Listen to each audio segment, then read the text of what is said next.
ګلبدین لا کپتانۍ لري او پر ځای راشد خان ارمان کپتان شو. ګرانو لیدونکو السلام علیکم. د کرکټ بورډ د یو شمېر سرچینو له قوله او د پژواک خبري اژانس د سینیر ایډیټر جاوید حمیم کاکړ په حواله راشد خان ارمان د دروي واړو فارمټونو کپتان ټاکل شوی.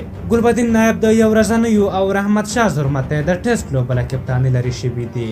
لومړی داسې ویل شوي و چې اصغر افغان به بیرته کپتان کیږي، خو دا چې پریکړه ولې بدله شوې لا حقیقت نه ده معلوم. څو ورځې وړاندې عزیز الله فضلي وویل چې راشد کپتان نه دی، خو دا چې د مشل په ډله کې و او دا ډله زوروره وه سړی کپتان کړ. د دې په ځای چې ډسپلین کمیټې نبي او راشد ته سزا ورکړې وی برعکس دوی امتیازات ترلاسه کړل. نن ورځ په کرکټ کې د کرکټ د مافیا لپاره بهترینه ورځ وه.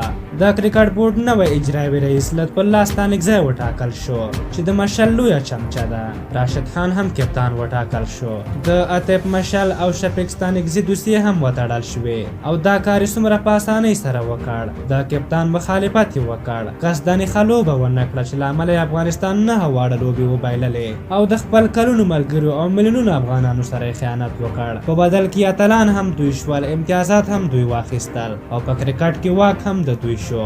نن دا پوره په ثبوت ورسېده چې په افغانستان کې پیسې او زور در سره وي هر څه کوی شي. په هر حال داسې ښکاري چې کرکټ مو د تباهۍ لور ته روان ده او لوی لامل یې عاطف مشل ده. ولسمشر عاطف مشل د کرکټ او سفارت دواړه خراب کړل. په هر حال ګلبدین نایب ته دومره ویل لرو چې ته اتل یې، دا د افغانستان لپاره لوبه کوله، د افغانستان لپاره په نړیوال جام کې د افغانستان تر ټولو بهترین لوبغاړی وي. خو دا چې ملګري دې د واک وږي وو ته یې پاتې راوستې، خو په حقیقت کې ته پاتې رانغلې، دا وګټله، دا خپل ملګري وپېژندل، د دوی اصلیت درته معلوم شو. په هر حال تاسو د دغې موضوع په هکله څه نظر لرئ او د کرکټ بورډ یا عاطف مشل دغه پرېکړه څنګه ارزوئ؟ خپل نظرونه مو راته په کومنټ کې ولیکئ. که زموږ دغه ویډیو مو خوښه شوې وي ضروري لایک کړئ. تر بلې ویډیو مو په لویه بخښونکي خدای سپارم. د الله په امان.